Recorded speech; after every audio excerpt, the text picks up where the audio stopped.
નમસ્કાર, હું છું દિવ્ય રૂપારેલ. તમે જોઈ રહ્યા છો સિટી કવરેજ ન્યૂઝ જુનાગઢ. આજના મુખ્ય સમાચાર.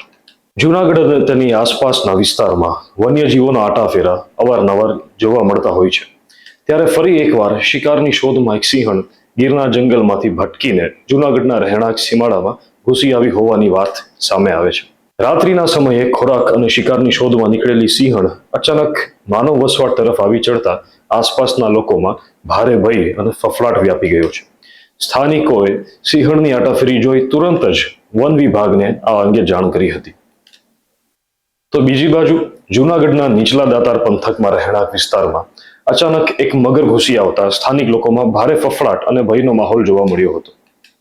મગર રહેણાંક વિસ્તારમાં દેખાતા જ લોકો એકઠા થઈ ગયા હતા. ભયના માહોલ વચ્ચે સ્થાનિક યુવાનોએ ભારે હિંમત અને સમય સૂચકતા દાખવી મગરને પકડી પાડ્યો હતો, જેથી મોટી દુર્ઘટના ટળી હતી.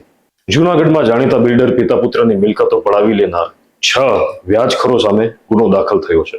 જૂનાગઢ ઝાંઝડા રોડ પરના કલ્પવૃક્ષ રેસિડેન્સીમાં રહેતા યશ માળીના પિતા અશ્વિન માળીએ બાંધકામમાં ધંધામાં નુકસાન થતા વર્ષ 2012માં વલ્લભ ચાવડા પાસેથી ₹25 લાખ 2% વ્યાજે લીધા હતા.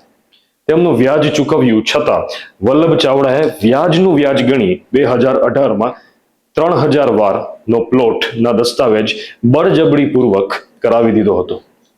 વર્ષ 2018માં ₹1 કરોડ 2% વ્યાજે લીધા હતા. 2023માં વલ્લભ ચાવડાએ આ રકમ 5 કરોડ સુધી પહોંચાડી દીધી હતી, જેમાં વલ્લભ ચાવડાએ ઓફિસે જઈ ₹7.7 કરોડની ઉઘરાણી કરી હતી. આ બાબતે 6 વ્યાજખોરો સામે ગુનો દાખલ થયો છે. જાણવા મળતી વિગત મુજબ જગદીશ ઉર્ફે કકન રબારી જામીન ઉપર છૂટેલ હોય તેમના જામીન રદ કરવાની તજવીજ પણ હાથ ધરવામાં આવતી હોવાનું જાણવા મળેલ છે. ભક્ત કવિ નરસિંહ મહેતા યુનિવર્સિટી જુનાગઢ ખાતે વન્યજીવન સંરક્ષણ અને સંશોધન ક્ષેત્રે યુવા પ્રતિભાઓને પ્રોત્સાહન આપવા માટે ઇકબાલભાઈ મારફતિયા દ્વારા IM Marfatia fellowship for early career researchers in wildlife conservation તથા સફી દલાલ દ્વારા YH Balgamwala memorial fellowship to promote wildlife conservation and awareness એમ 2 મહત્વપૂર્ણ ફેલોશિપ યુનિવર્સિટીને અર્પણ કરવામાં આવી છે. દેશી ગૌવંશના રક્ષણ અને ગૌ સંવર્ધન ઉદ્દેશ્ય સાથે નીકળેલી ગૌરાષ્ટ્ર યાત્રા 2.0 પોતાના પ્રવાસ દરમિયાન જૂનાગઢ બાયપાસ રોડ પર ઝાંઝડા ચોકડી નજીક આવેલા અક્ષર ફાર્મ હાઉસ ખાતે આવી પહોંચી હતી. સોમનાથ મહાદેવ મંદિરથી પ્રારંભ થયેલી આ યાત્રા આસામના કામખ્યા ધામ સુધી પહોંચશે. યાત્રા ભારતના 7 રાજ્યો અને નેપાળ સહિત 2 દેશોમાં થઈને આશરે 20,000 કિલોમીટરનો પ્રવાસ પૂર્ણ કરશે. યાત્રાના આયોજક ભરતસિંહ રાજપુરોહિતે જણાવ્યું હતું કે એક સમયે ભારતમાં 150થી પણ વધુ ઉત્તમ દેશી નસલની ગાયો હતી, જેમાંથી અનેક જાતિઓ આજે વિલુપ્ત થવાને આરે છે. ગુજરાત, મધ્યપ્રદેશ અને ઉત્તર પ્રદેશ સહિતના રાજ્યોમાં દેશી ગાયોની વિવિધ બ્રીડનું સંરક્ષણ કરવું આ યાત્રાનો મુખ્ય હેતુ હોવાનું તેમણે જણાવ્યું છે. સાથે જ ગોબર ક્રાંતિના માધ્યમથી જૈવિક કૃષિને પ્રોત્સાહન આપી ગાયને સમાજમાં સ્ટેટસ સિમ્બોલ અને બ્રાન્ડ તરીકે સ્થાપિત કરવાનો સંકલ્પ વ્યક્ત કરવામાં આવ્યો છે. ગુજરાતમાં ખેતીની જમીન ખરીદવાની પ્રક્રિયા હવે વધુ ઝડપી બની રહી છે. રાજ્ય સરકારે ગુજરાત જમીન મહેસૂલ કાયદાની કલમ 135D હેઠળ જમીનની મ્યુટેશન હકપત્રક એન્ટ્રીઓ મંજૂર કરવા માટે એક નવી વ્યવસ્થા શરૂ કરી છે. મહેસૂલ વિભાગ દ્વારા બહાર પાડવામાં આવેલી નવી માર્ગદર્શિકા અનુસાર કોઈ પણ વિવાદ વગરના યોગ્ય કિસ્સાઓમાં ફરજિયાત 30 દિવસના પ્રતીક્ષા સમયગાળાને દૂર કરીને તે જ દિવસે એટલે કે સેમ ડે મંજૂરી આપવાની વ્યવસ્થા અમલમાં મૂકવામાં આવશે. આઝાદી બાદ પ્રથમ વખત લાલ કિલ્લા પરથી વંદે માતરમની ગૂંજ ઉઠશે. આગામી તારીખ 15ના રોજ સ્વતંત્રતા દિન સમારોહ અનેક રીતે અલગ કરવા સરકાર આગળ વધી રહી છે. ખાસ કરીને વંદે માતરમને હવે રાષ્ટ્રગીત સમકક્ષ સ્થાન મળી ગયું છે. તેથી પૂરા સ્વતંત્ર દિનની થીમ વંદે માતરમ પર થશે તે નિશ્ચિત કરવામાં આવ્યું છે. આમ 1947 બાદ પ્રથમ વખત વંદે માતરમના 6 છંદ પંક્તિઓ ગાવામાં આવશે.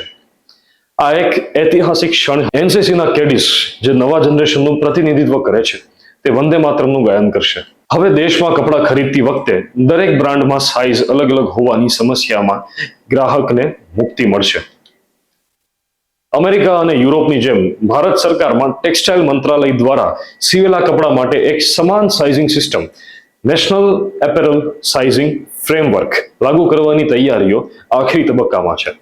આ યોજના હેઠળ એસ એટલે કે સ્મોલ, એમ એટલે કે મીડિયમ અને એલ એટલે કે લાર્જ જેવી અક્ષર આધારિત સાઇઝ નક્કી કરવામાં આવશે, જેથી દરેક બ્રાન્ડમાં એક સરખું ફિટિંગ જોવા મળશે. હવે સરકાર ટુ વ્હીલર રોડ એમ્બ્યુલન્સ શરૂ કરવાની દિશામાં આગળ વધી રહી છે. એના માટે રોડ ટ્રાન્સપોર્ટ અને હાઈવે મંત્રાલયે ટુ વ્હીલર રોડ એમ્બ્યુલન્સ માટે નિયામક માળખું સ્થાપિત કરવા માટે સેન્ટ્રલ મોટર વ્હીકલ્સ રૂલ્સમાં સુધારાની દરખાસ્ત કરતું ડ્રાફ્ટ નોટિફિકેશન બહાર પાડ્યું છે. તેથી ટુ વ્હીલર રોડ એમ્બ્યુલન્સ ગ્રામીણ અને દૂરના વિસ્તારો તેમજ પહાડી પ્રદેશોમાં ઝડપી કટોકટી પ્રતિક્રિયા અને તબીબી સંભાળ સુધી લાસ્ટ માઇલ પહોંચને ટેકો આપી શકે છે. ભારતીય શેર બજારમાં આજથી ટ્રેડિંગ બંધ થવાના સમયે અને સ્ટોકના આખરી ક્લોઝિંગ પ્રાઇસ નક્કી કરવાની પદ્ધતિમાં મોટો અને ઐતિહાસિક ફેરફાર લાગુ થઈ ગયો છે. માર્કેટ રેગ્યુલર સેબીના નવા પરિપત્ર મુજબ હવે બજાર દિવસના અંતે 3 અલગ અલગ સમયરેખામાં વહેંચાઈ જશે, જે હેઠળ ફ્યુચર્સ અને ઓપ્શન્સ FNO માં સામેલ શેરો માટે સતત ટ્રેડિંગ બપોરે 3:15 વાગ્યે બંધ થઈ જશે, જ્યારે અન્ય શેરો 3:30 વાગ્યા સુધી અને ડેરિવેટિવ્સ કોન્ટ્રાક્ટ્સ સાંજે 3:40 વાગ્યા સુધી ટ્રેડ થઈ શકશે. આ નવી વ્યવસ્થાનો મુખ્ય હેતુ બજારમાં પ્રાઇસ ડિસ્કવરી સુધારવાનો અને છેલ્લી ઘડીએ થતી ભાવની હેરાફેરી અટકાવવાનો છે. સિટી કવરેજના ડેઇલી અપડેટ્સ માટે અમારી ચેનલ લાઇક કરો, શેર કરો અને સબસ્ક્રાઇબ કરો. આવતીકાલે ફરી મળીશું નવા સમાચાર સાથે. City coverage news Junagadh. Thank you.